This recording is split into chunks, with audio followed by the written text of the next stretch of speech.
Mga idol, nagsasalita na po ang pamunuan ng Iglesia ni Cristo tungkol dyan sa investigasyon sa flood control project anomaly.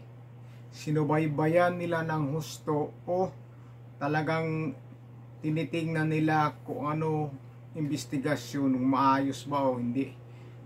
Ngayon nagsalita po sila dahil nakikita po nila na parang may tinatakpan po talaga, may tinatakpan. Kaya bago po natin talakayin yung mga ibig nilang sabihin at magkuminto po tayo dyan sa investigasyon, dahil at tuwing may hearing sila nanonood po talaga ako, pinapanood ko yan, sinubaybayan ko yan mula pa kay Senador Marcolita.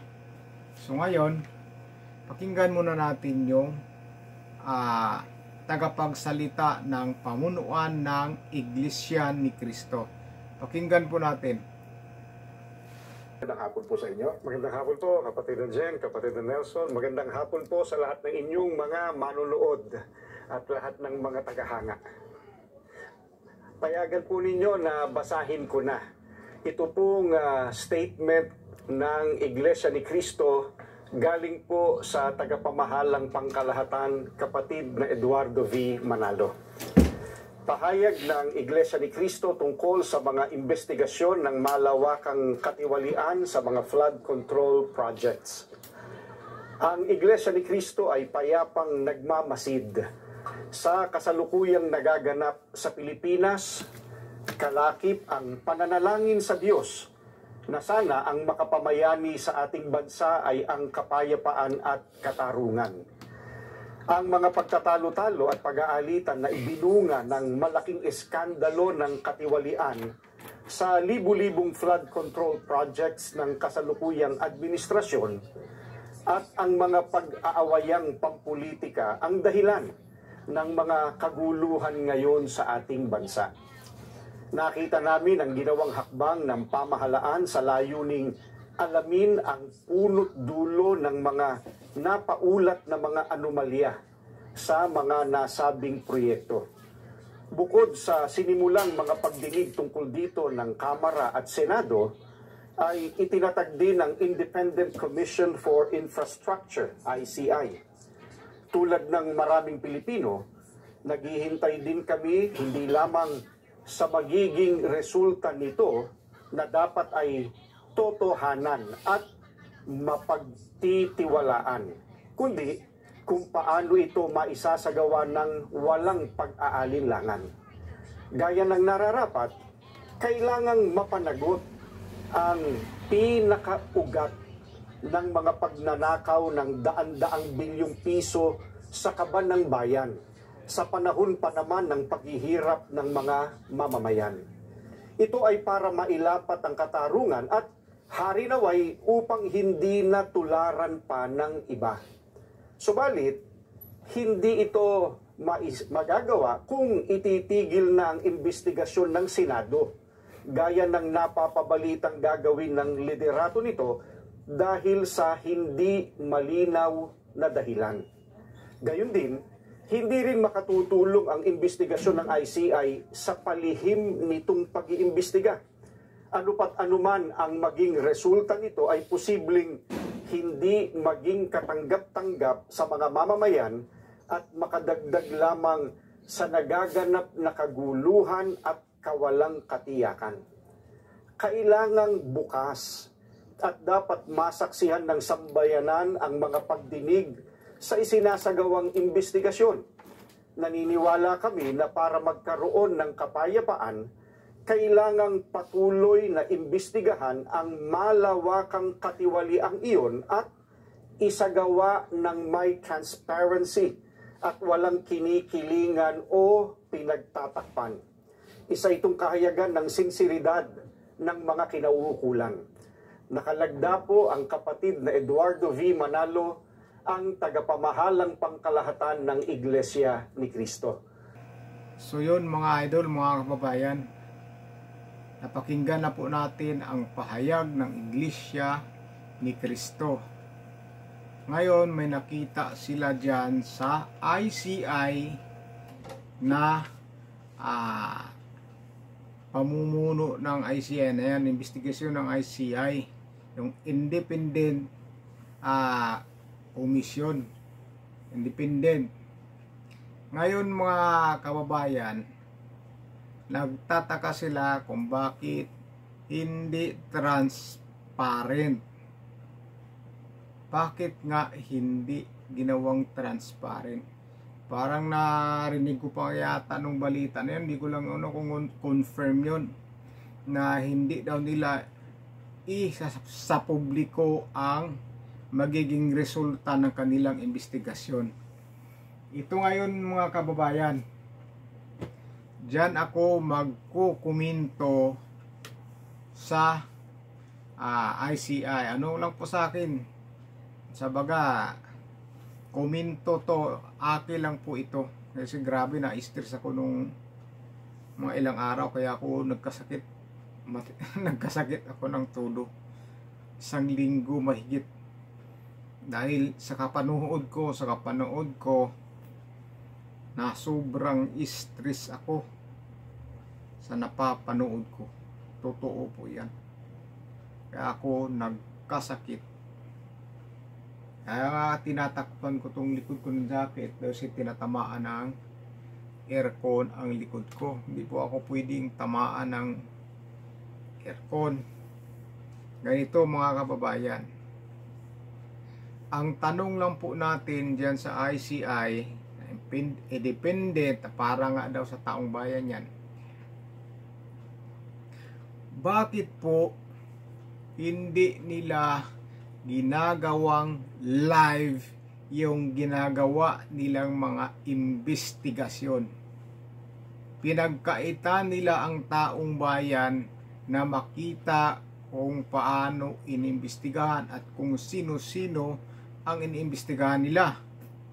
Ngayon, kaya ko tinatanong, kaninong pira ang binubulsa at ninanakaw ng mga magnanakaw na yan?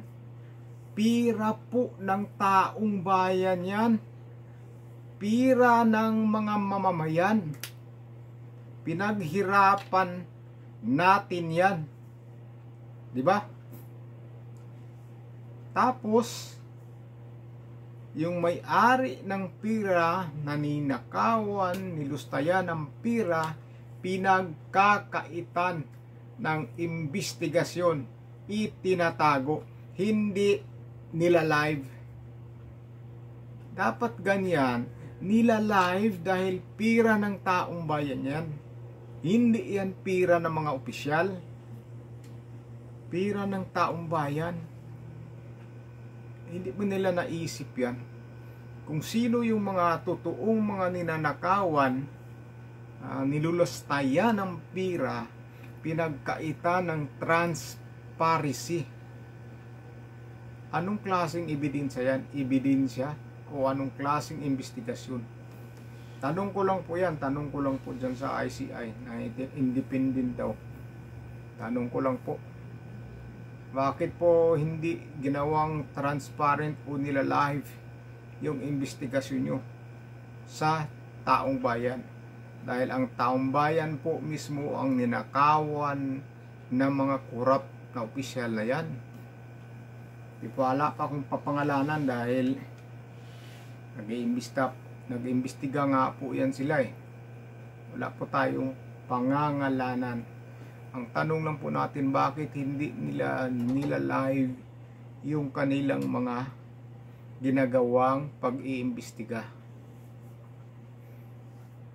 Pira ng taong bayan yan eh, ninanakaw. Kaya nga rally dito, rally doon, galit na ang taong bayan.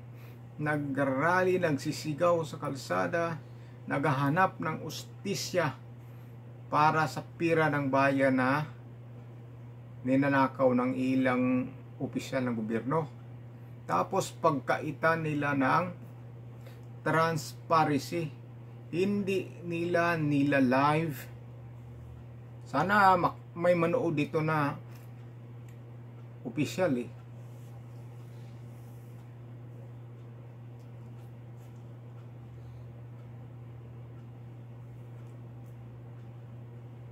Yan lang po ang tanong ko sa inyo.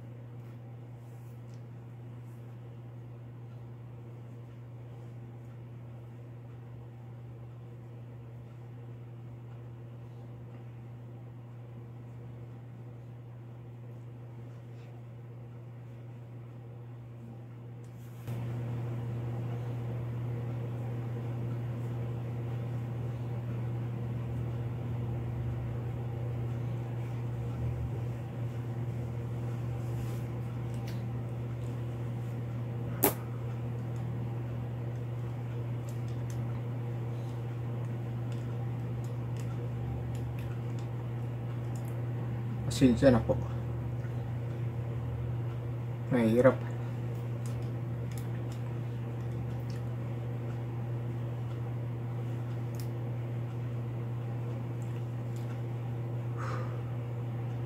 Kaya dyan ako na-stress eh.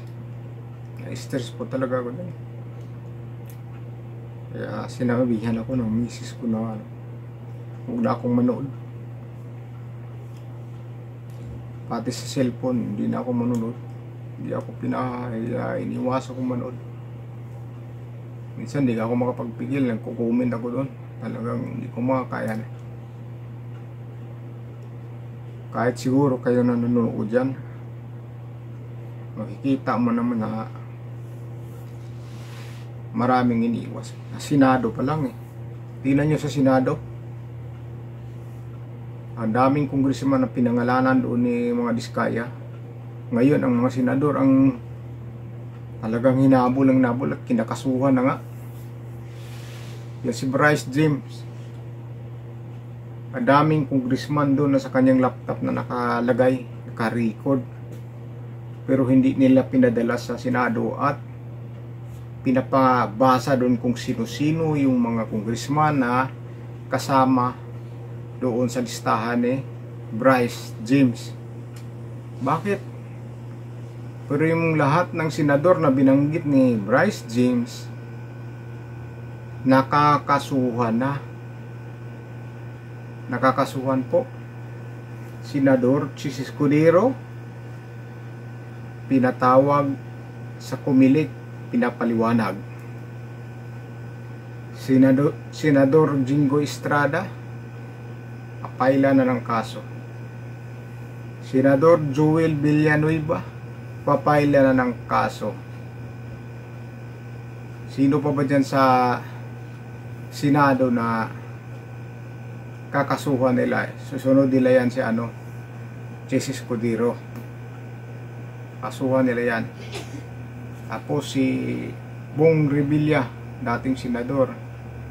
Pero si Nancy Binay na binanggit din Bryce James, nakita nyo bang pinatawag at kinasuhan? Hindi. Hindi, di ba? Kaya ma-stress kayo dyan sa investigasyon. Kaya sinasabi ni Senador Soto na gusto nila hanapin talaga yung sino may sala at si Senador Ping Lacson. Totoo yung sinasabi ni Senador Ping Lacson eh, parang wala na sa uhulog nila. Kaya nakikita natin mga senador hindi na nagustuhan yung pamuno rin ni Ping Lacson dyan sa Blue Ribbon dahil biruin mo yung may mga congressman na binanggit ang pangalan, binanggit na nandun sa laptop si Martin Romualdez sa talagang hinatira ng pira,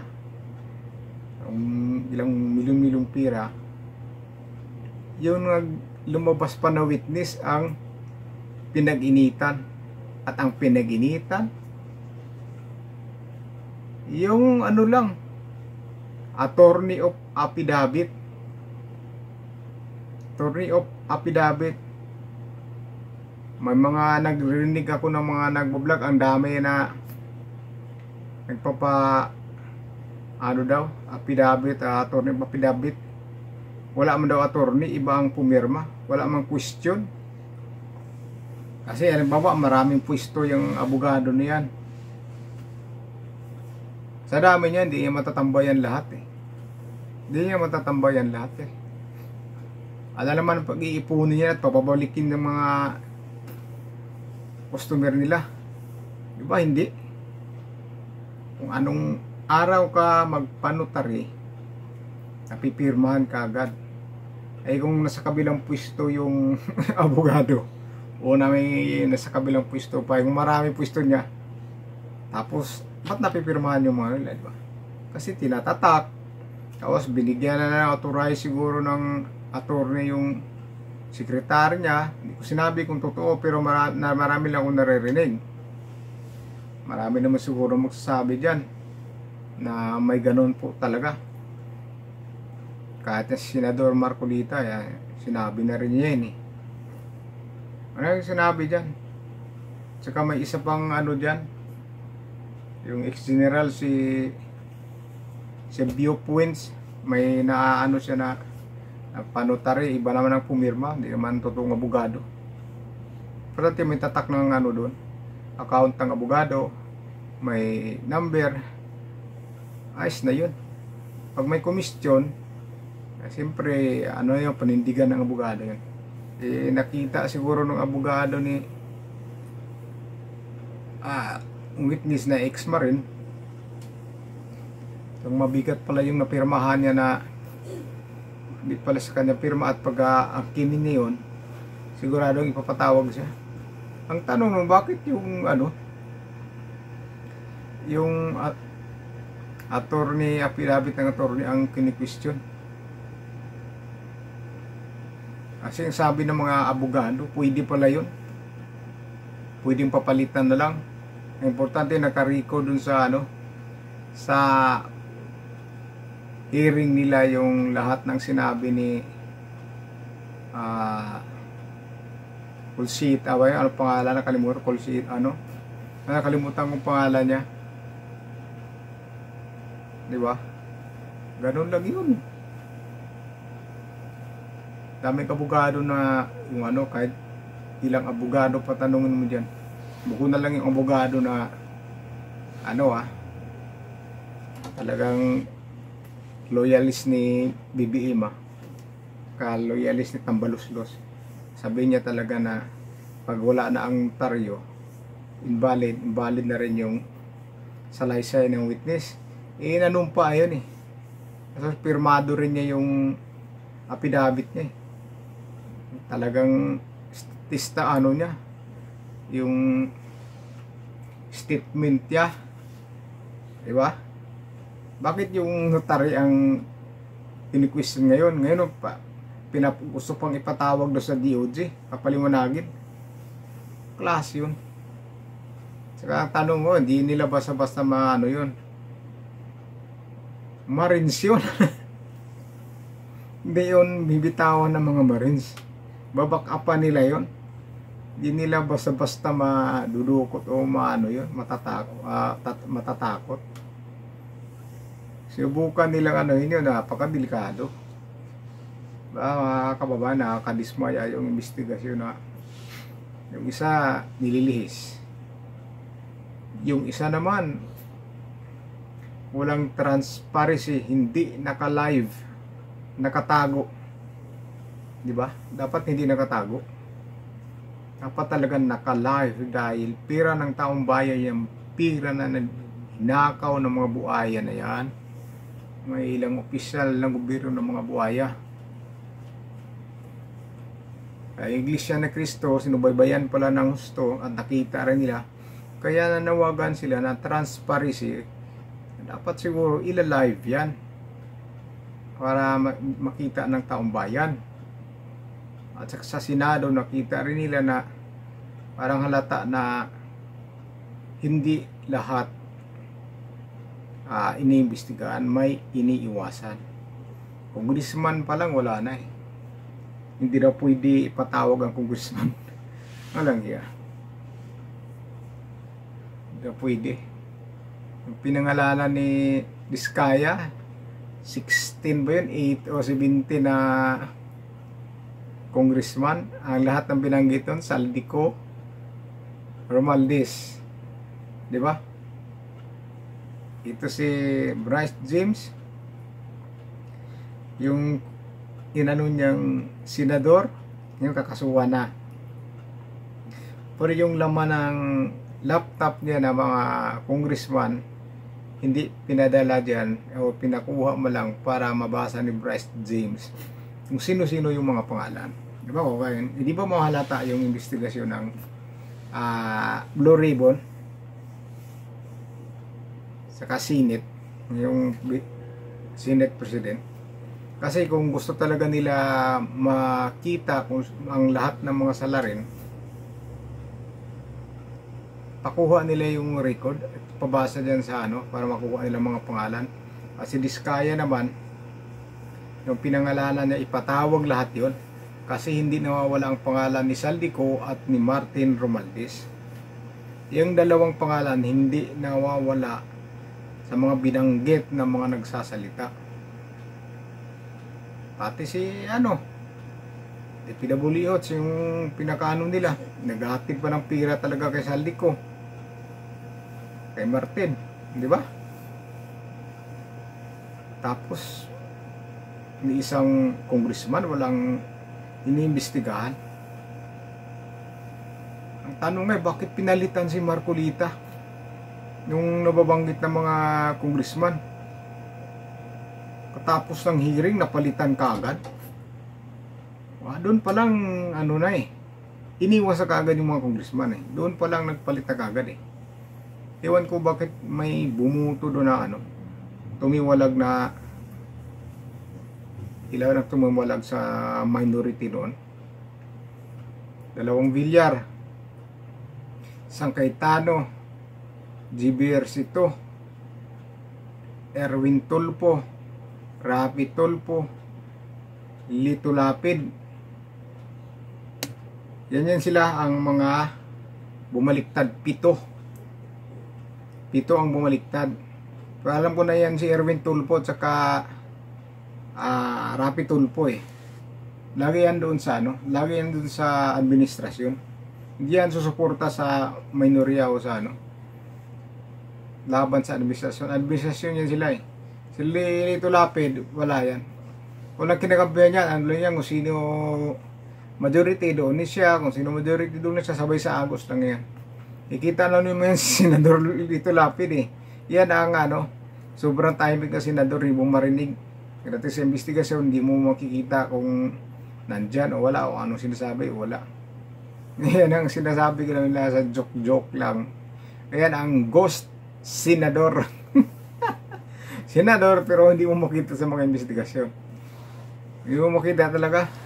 Sabay lang sa Agos ba? Pagka may sa kabila, sa baga kudita, parang kudita na palitan ng palitan. Doon din siya. Ngayon pagka mapalitan na yun si Tito Sen kay Tano, dito din sa majority. Kaya yung majority ngayon, madali na lang yan. Madagdagan lang ng 4 yung minority. Talo na yun sila. 4 lang. Si JB sigurado yan eh, dilipat yan. Lalo na yung kapatid ni Peter Cayetano. At saka yung dalawang Villar, sigurado yan. Tingnan mo, susunod yan si Lito Lapid. Susunod yan. At abang-abangan nyo. Susunod lang yung si Lito Lapid. Majority pa rin yan pagdating magpalit ng Senate President. Hindi yan maging minority Lito Lapid. Believe din ako dyan eh. Gusto senador na pero walang gulo. Walang gulo, tahimik lang. Kaya nga hindi nagsasalita. So yun lang po mga kababayan. Kayo na po umusga dyan sa mga sinasabi ko at saka naririnig nyo sa akin at saka naririnig nyo sa komento o sa loobin ng pamunuan ng Iglesia ni Cristo. O di ba, sana kayo nakapag-subscribe dito mga kababayan. Kung niyo po sana kalimutan mag-subscribe at sana po ipaki-like na lang po ng video.